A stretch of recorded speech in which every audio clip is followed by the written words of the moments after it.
Hi guys, welcome back to my next video. നമ്മൾ ഇന്നിവിടെ നോക്കാൻ മുമ്പ് ഓഫീസർ ഓൺ ഡ്യൂട്ടി എന്ന് പറയുന്ന സിനിമയെ കുറിച്ചിട്ടാണ്. ഈ ഒരു സിനിമ കണ്ടപ്പോൾ കിട്ടിയൊരു ത്രില്ല് ആൻഡ് ആ സാറ്റിസ്ഫാക്ഷൻ എന്ന് പറയുന്നത് എങ്ങനെയാണ് പറഞ്ഞറിയിക്കുക എന്നറിയില്ല. ഷാഹി കബീറിന്റെ ഒരു ഗംഭീര റൈറ്റിംഗ്, അതിലുപരി ഒരു പിഴവ് പോലും ഇല്ലാത്ത എന്താ പറയുക സ്ക്രിപ്റ്റ്, അതുപോലെ തന്നെ direction, performance. What A performance! ഒരു രക്ഷയില്ല. വിശാഖിന്റെ ഒക്കെ പെർഫോമൻസ് ആൻഡ് ആ ഒരു ടീമിന്റെ, അതായത് ആ കഞ്ചാവ് ടീമുണ്ടല്ലോ, എൻ്റെ മോനെ എമ്മാരി പെർഫോമൻസ്. തീ സാധനം. ഒപ്പം ആ രണ്ട് പെണ്ണുങ്ങളൊക്കെ ഉണ്ടായിരുന്നു. ഒരു രക്ഷയില്ല. പേരെനിക്കറിയില്ല കൃത്യമായിട്ട്. അതുപോലെ തന്നെ കുഞ്ചാക്കോവിന്റെ പെർഫോമൻസ്. ഈ ഒരു സാധനം ആക്ച്വലി അമൽ നീരദിന്റെ പടത്തിൽ മിസ്സിംഗ് ആയിട്ടാണ് എനിക്ക് പേഴ്സണലി തോന്നിയത്. അതായത് ഈ സ്ക്രിപ്റ്റും ഈ ഒരു പെർഫോമൻസ് ആയിടും കുഞ്ചാക്കോവിന്റെ. ഇതിലുണ്ടല്ലോ ഇമോഷണൽ കണക്ട് എന്ന് പറയുന്ന ഒരു സാധനം, അതായത് ഇതൊരു ആക്ഷൻ ക്രൈം ത്രില്ലർ എന്ന് പറയുന്ന വിഭാഗത്തിൽ പെടുത്താവുന്ന ഒരു സാധനം. എൻ്റെ അമ്മോ, ഇത്രയ്ക്കൊരു ഇമോഷണൽ കണക്ട് ഈ അടുത്ത കാലത്ത് പടത്തിൽ ഉണ്ടായിട്ടുണ്ടാവില്ല, മമ്മൂട്ടിയുടെ ഒരു പടം ഒഴികെ. എന്നെ ഭയങ്കര രീതിയിൽ സാറ്റിസ്ഫൈ ചെയ്യിച്ചൊരു സിനിമയാണ്. കാരണം ഒരു പോലീസ് ഓഫീസറുടെ ഒരു എല്ലാ ഭാവങ്ങളും ഈ ഒരു സിനിമയിൽ കാണിക്കുന്നുണ്ട്. അതായത് ഫാമിലിക്ക് വേണ്ടിയിട്ട് നിൽക്കുന്ന ഒരു മനുഷ്യൻ, അതുപോലെ തന്നെ എക്സെൻട്രിക് പോലീസ് ഓഫീസർ ആയിട്ടുള്ള ഒരു ക്യാരക്ടർ ആ ഒരു ഡ്യൂട്ടി സമയത്ത്, അതായത് ഒരു അച്ഛൻ്റെ ആ ഒരു പൊസിഷൻ, അതൊക്കെ കാണിക്കുന്നത് എൻ്റെ മോനെ ഒരു രക്ഷയില്ല. കുഞ്ചാക്കോന്റെ പെർഫോമൻസ് എന്ന് പറഞ്ഞു കഴിഞ്ഞാൽ ഫസ്റ്റ് തന്നെ കൈയടിച്ചൊരു സാധനം. ഇങ്ങനെ ഇൻട്രോ സീനിൽ തന്നെ ഒരു പരിപാടി ചെയ്യുന്നുണ്ട്. അതൊരു ഗംഭീര സാധനം.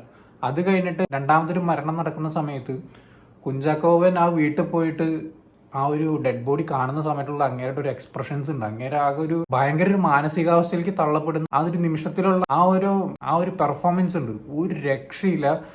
അത് കഴിഞ്ഞ പിന്നെ തകർത്താടുകയാണ് എല്ലാവരും. അതായത് ഈ ഗ്യാങ് ഒക്കെ വരുന്ന സമയം പോലുണ്ടല്ലോ, വേറെ റേഞ്ചിലാണ് പെർഫോമൻസ് ലെവലൊക്കെ പോയിരിക്കുന്നത്. അതുപോലെ തന്നെ പ്രിയാമണി ആയിക്കോട്ടെ. പ്രിയാമണി കുഞ്ചാക്കോന്റെ വൈഫായിട്ടാണ് വരുന്നത്. പ്രിയാമണി ഒരുപാട് കാലത്തിന് ശേഷമാണ് ഞാൻ മലയാളം സിനിമയ്ക്കകത്ത് കാണുന്നത്.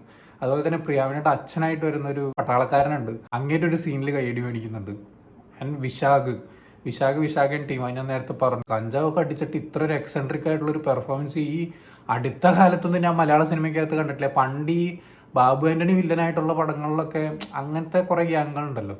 ഇപ്പോൾ കമ്മീഷണറിലാണെങ്കിലും അങ്ങനത്തെ കുറേ സൈഡിലൊക്കെ കണ്ടിട്ടുണ്ടെന്നുള്ളതല്ലാതെ ഇപ്പോഴത്തെ കാലഘട്ടത്തിൽ ഇങ്ങനെ ഒരു റേഞ്ചിലൊരു പെർഫോമൻസ് വില്ലന്മാരുടെ ആ ഒരു ഭാഗത്തുനിന്ന് ഞാൻ എൻ്റെ സ്വപ്നത്തിൽ പോലും ഞാൻ കണ്ടിട്ടില്ല. അമ്മാതിരി എക്സെൻട്രിക് ആയിട്ടുള്ള അമ്മാതിരി കിഡിലൻ പെർഫോമൻസ് തന്നെ പറയാം. അതുപോലെ തന്നെ സിനിമോട്ടോഗ്രാഫി റോബിനാണ്. പൊളി മച്ചാൻ പൊളി. അങ്ങേരുടെ എല്ലാ സാധനങ്ങളും അങ്ങനെ തന്നെയാണ്. വേറെ ഒന്നും പ്രത്യേകിച്ച് എടുത്ത് പറയുന്നില്ല. പിന്നെ പറയാനുള്ളത് ആക്ഷൻ കൊറിയോഗ്രാഫി. ആരാ ചെയ്തേക്കണെന്ന് എനിക്കറിയില്ല. മോനെ പൊളി സാധനം. ഹോസ്പിറ്റലിനകത്ത് വെച്ചിട്ട് ഒരു ആക്ഷൻ സീക്വൻസ് ഉണ്ട്. ആ ഒരു ഒറ്റ സാധനം കണ്ടാൽ തന്നെ നിങ്ങൾക്ക് ഈ ഒരു പടം തിയേറ്ററിൽ നിന്ന് കാണുന്നത് വൻ മുതലായിരിക്കും. അതുപോലെ തന്നെ ക്ലൈമാക്സ് ആക്ഷൻ സീക്വൻസ് പെർഫെക്റ്റ് ഒരു സാറ്റിസ്ഫാക്ഷൻ കിട്ടുന്ന ആക്ഷൻ കൊറിയോഗ്രാഫിയാണ്.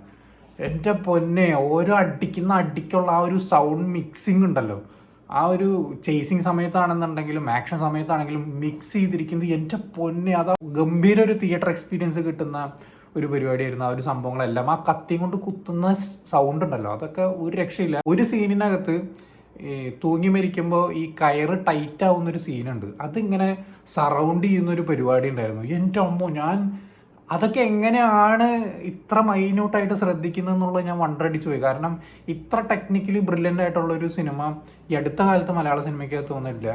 അതുപോലെ തന്നെ ത്രില്ലിങ്. നമുക്ക് ആ വില്ലന്മാർ ആരാണെന്നുള്ളതൊക്കെ അറിയാം, പക്ഷെ അത് എക്സിക്യൂട്ട് ചെയ്തിരിക്കുന്ന രീതി വേറെ വേറെ വേറെ ലെവലായിരുന്നു.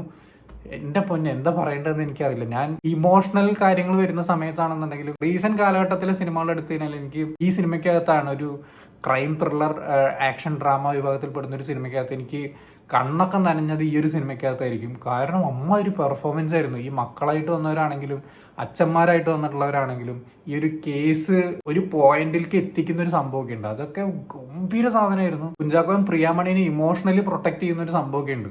എൻ്റെ അതൊക്കെ പൊളി സാധനമായിരുന്നു. ഒരു ഭാഗത്തും എനിക്ക് നെഗറ്റീവ് തോന്നിയിട്ടില്ല. നിങ്ങൾ ഇത് മസ്റ്റായിട്ട് തിയേറ്ററിൽ നിന്ന് തന്നെ കാണേണ്ട ഒരു സിനിമ. കുഞ്ചാക്കോവിന്റെ ബോക്സ് ഓഫീസ് തൂക്കിയടി എന്ന് പറയാൻ പറ്റുന്ന ഒരു സിനിമ. കരിയറിലെ തന്നെ വൺ ഓഫ് ദ നല്ല ദ ബെസ്റ്റ് പെർഫോമൻസ് കുഞ്ചാക്കോന്റെ. അതിനപ്പുറത്തേക്ക് എനിക്കൊന്നും പറയാനില്ല. ഷാഹി കബീർ എന്താണ് ചെയ്തു വെച്ചേക്കണത്, ആ ഒരു എഴുത്തും കാര്യങ്ങളൊക്കെ വർത്ത് വാച്ചാണ് ഈ ഒരു സാധനം.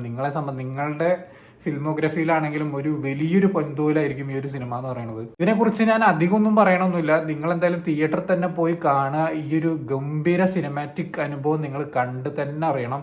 കുഞ്ചാക്കോനൊക്കെ ഇത്ര ഗംഭീരമായിട്ട് ആക്ഷൻ ചെയ്യുന്ന സാധനങ്ങളൊക്കെ ഉണ്ടല്ലോ. ഞാൻ പറഞ്ഞില്ല, ആ ആശുപത്രിയിൽ വെച്ചിട്ടുള്ള അടി കണ്ടപ്പോൾ തന്നെ എൻ്റെ കാശ് മുതലായി. അമ്മാതിരി പെർഫോമൻസ് ആയിരുന്നു. സോ നിങ്ങൾ ഈ ഒരു സിനിമ കണ്ടിട്ടുണ്ടെന്നുണ്ടെങ്കിൽ എന്താണ് നിങ്ങളുടെ അഭിപ്രായം എന്നുള്ളത് താഴെ കമന്റ് ബോക്സിൽ രേഖപ്പെടുത്താം. സോ വീഡിയോ ഇഷ്ടപ്പെട്ടെന്നായിരുന്നു, ഇഷ്ടപ്പെട്ട ലൈക്ക്, ഷെയർ, കമന്റ് ചെയ്യുക, ചാനൽ സബ്സ്ക്രൈബ് ചെയ്യുന്നതിന് മറക്കാതിരിക്കാം. See you in the next video guys.